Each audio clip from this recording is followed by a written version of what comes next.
ఉన్న బంగారాన్ని విడిపించి ఆ రోజు ఆన్లైన్ రేటుకే మేము కొంటాం. Sharma gold company.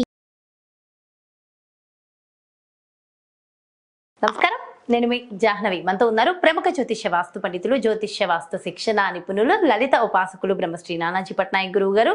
సూక్ష్మంలో మోక్షం ఈ ప్రత్యేక కార్యక్రమం ద్వారా మనకున్నటువంటి ప్రతి సమస్యకి చక్కటి పరిష్కార మార్గాలు మనందరికీ అందిస్తూ ఉన్నారు కదా గురువు గారు. అయితే ప్రతి ఒక్కళ్ళ జీవితంలో లక్ష్మీదేవి కటాక్షం చాలా చాలా చాలా ముఖ్యం. అంటే అష్టలక్ష్ములు మనకి సిద్ధించాలి అంటే సో మనకి తెలుసో తెలియకో మనం ఆచరించేవి కొన్ని, ఆచరించనివి మరికొన్ని. మరి మన జీవితంలో లక్ష్మీ కటాక్షం కావాలంటే మనం ఏం చేయాలి, ఆ విధి విధానాలు ఏమిటి అనేది డీటెయిల్డ్గా మన జీవితాల్లోకి ఆ అష్టలక్ష్ములు సిద్ధించడం కోసం గురువు గారిని డీటెయిల్డ్ ఇన్ఫర్మేషన్ అడిగి తెలుసుకుందాం. నమస్కారం గురువుగారు. శ్రీమాత్రే నమః. అయితే గురువుగారు, క్రితం వీడియోలో మేష లగ్నానికి సంబంధించి అష్టలక్ష్ములు సిద్ధి కావాలి అంటే ఏం చేయాలి, చక్కటి పరిహార మార్గాలు డీటెయిల్గా ఎక్స్ప్లెయిన్ చేశారు. మరి అలాగే వృషభ లగ్నం వారికి మరి ఈ లక్ష్మీ కటాక్షం కావాలి, అష్టలక్ష్ములు సిద్ధించాలంటే పరిహార మార్గాలు ఏంటి? తప్పకుండా అమ్మా. ఫస్ట్ ఆఫ్ ఆల్ ఏంటంటే లక్ష్మీ స్థానాలు అనుకుని ఉంటాయి. ప్రతిసారి ఆ స్థానాలే మీకు ఇవ్వాలని లేదు.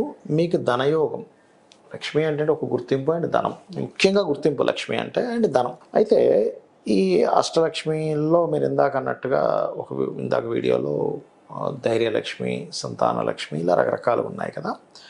మీకు ఫస్ట్ లక్ష్మీ స్థానాలు వృషభ లగ్నానికి ఇచ్చేది ఎవరెవరు అంటే, వృషభ లగ్నానికి ముఖ్యంగా ఉండే గొప్ప క్వాలిటీ ఓపిక ఫస్ట్.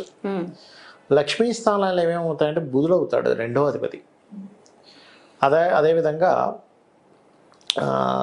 పంచమాధిపతి అయినటువంటి కూడా బుధుడే అవుతాడు. అంటే బుధుడు ఎక్కువ ప్రాధాన్యతను ఇది లీడ్ చేస్తూ ఉంటాడు ఇక్కడ బుధుడు. అలాగే భాగ్య దశమాధిపతి అయినటువంటి శని, లగ్నాధిపతి అయినటువంటి శుక్రుడు. అండ్ అదేవిధంగా మనకి లాభాధిపతి అంటే భాగ్యాధిపతి కొంత ఇస్తాడు, లాభాధిపతి కూడా ఇస్తాడు, కానీ కొన్ని సందర్భాల్లో ఇస్తూ ఉంటాడు. ఇక్కడ ఏంటంటే మనకి పరాశర మహర్షి చెప్పినటువంటి ఒక 2 శ్లోకాలు మనం ఇక్కడ తీసుకోవాలి.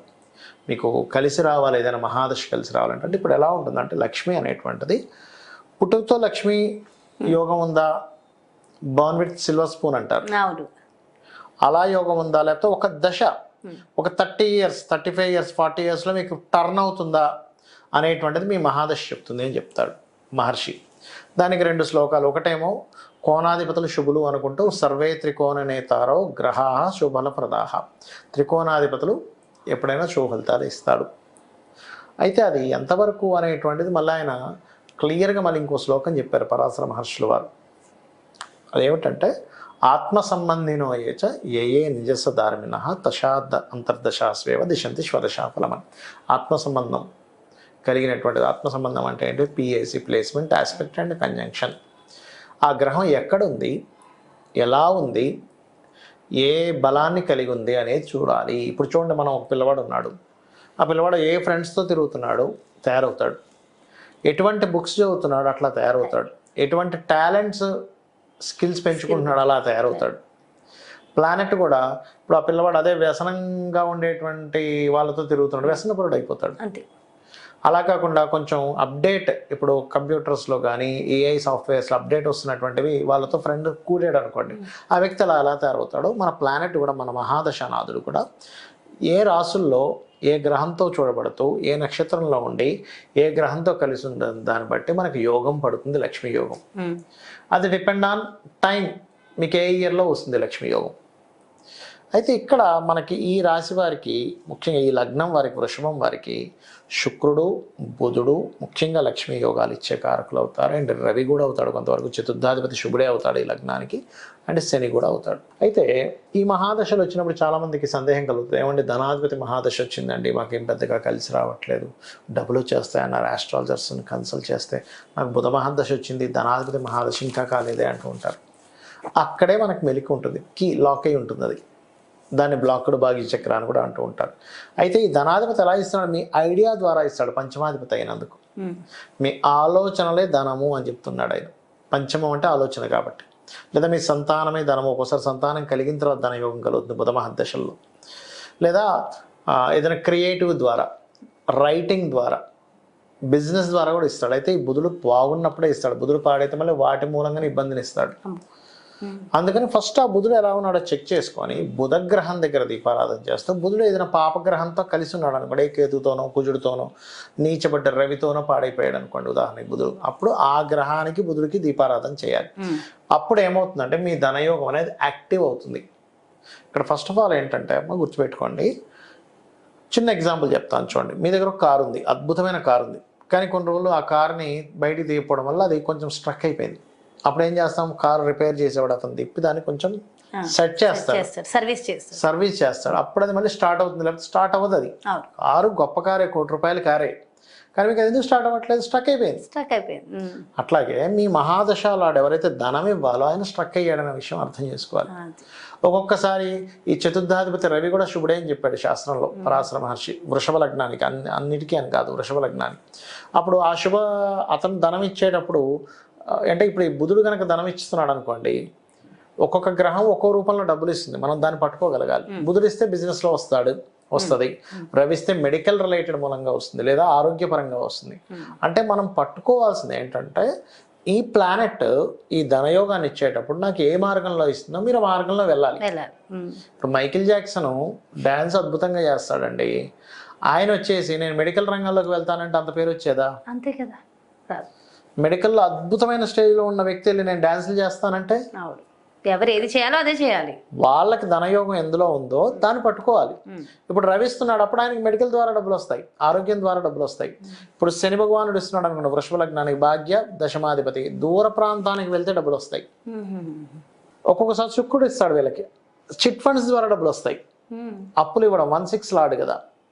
అలా కాకుండా ఒక్కొక్కసారి గురువు ఇస్తాడు శుభుడై. ఇక్కడ యాక్చువల్గా ఈ లగ్నానికి పాపి కానీ ఒక్కొక్కసారి శుభత్వాన్ని పొంది శుభగ్రహాలతో కూడి వచ్చినప్పుడు ఏమవుతుందంటే రీసెర్చెస్, అకల్ట్ రిలేటెడ్ పూజలు చేయించడం ద్వారా డబ్బులు వస్తాయి.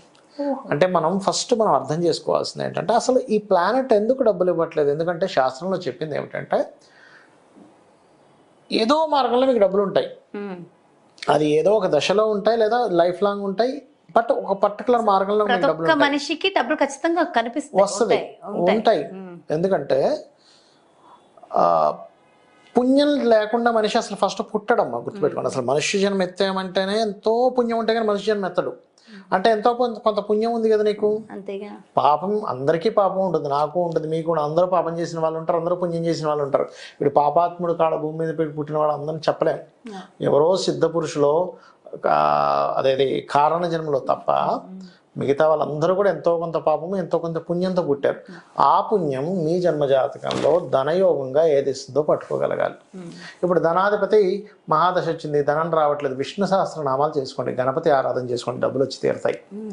అలా కాదండి నేను మెడికల్ రకంగా ట్రై చేస్తున్నాను, రవిదశ వచ్చింది కానీ మెడికల్ రంగాల్లో నేను రాణించలేకపోతున్నాను, సూర్య నమస్కారాలు చేసుకోండి. ఒకవేళ శని మహాదశ వచ్చిందండి, ఈ లగ్నానికి శుభుడే భాగ్య దశమాధిపతి అన్నారు, దూర ప్రాంతానికి వెళ్తే వస్తుంది అన్నారు, కానీ ఇంకా ఎక్కడో నాకు స్ట్రక్ అవుతుంది అన్నప్పుడు శని భగవానుడి దగ్గర దీపారాధన చేసుకొని ఓం అనాకలిత సాదృశ్య చుబకశ్రీ విరాజితాయ నమః, మరియు అదేవిధంగా ఓం సంపత్కరీ సమారూఢ సింధుర వ్రజసేవితాయ నమః అనే మంత్రం చేసుకోవాలి. ఇక్కడ ఏంటంటే ఇది 2 రకాలుగా ఉంటుంది. ఒకటి మీకు మహాదశ వచ్చి మీకు ఏ గ్రహం ఇస్తుందో దానివల్ల, లేదండి అవన్నీ నాకు తెలియవు కానీ మా ఫాదర్ వృత్తి నేను తీసుకుంటున్నాను, ఆ వృత్తి నేను చేస్తున్నాను, ఇప్పుడు బంగారు వ్యాపారం చేస్తున్నాను, నాకు అందులోనే డబ్బులు రావాలి, రవికి గురువుకి చేసుకోవాలి.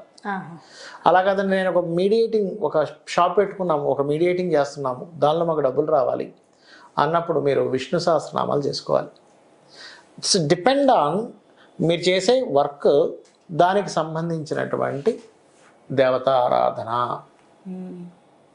మెయిన్గా అర్థం చేసుకోవాలి.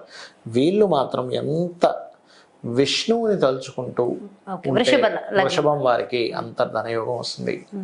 ఓం నమో నారాయణాయ అని సింపుల్గా కూడా అనుకోవచ్చు, ఓం మధుసూదనాయ అనుకోవచ్చు, ఖచ్చితంగా ధనయోగం వస్తుంది. ఓకే, సో చాలా చాలా అద్భుతంగా వివరించారు గురుగారు, థ్యాంక్ యూ సో మచ్. నమస్కారం. శ్రీమాత్రే నమః. ఎస్, చూసారు కదండి. మరి ఇది వృషభ లగ్నం వాళ్ళకి ముఖ్యంగా అష్టలక్ష్ములు సిద్ధించాలంటే ఖచ్చితంగా ఆచరించవలసిన విధి విధానాలు, తీసుకోవాల్సిన జాగ్రత్తలు, పరిహారాలు అన్నీ కూడా డీటెయిల్గా ఎక్స్ప్లెయిన్ చేశారు కదా. సో డెఫినెట్గా అష్టలక్ష్ముల సిద్ధి కావాలి అంటే ఆ విధి విధానాల ప్రకారం ఆచరిస్తే చాలా చాలా బాగుంటుంది, అద్భుతంగా ఉంటుంది. సో మరి అలాగే పర్సనల్గా మీ యొక్క జాతకాన్ని ఒక్కసారి పరిశీలన ద్వారా మరి తగిన పరిహార మార్గాలు కావాలి, గురువుగారి అపాయింట్మెంట్ కావాలి అనుకుంటే క్రింద డిస్ప్లే అవుతున్నటువంటి నెంబర్స్కి కాల్ చేయండి, అపాయింట్మెంట్ తీసుకోండి. శ్రీమాత్రే నమః.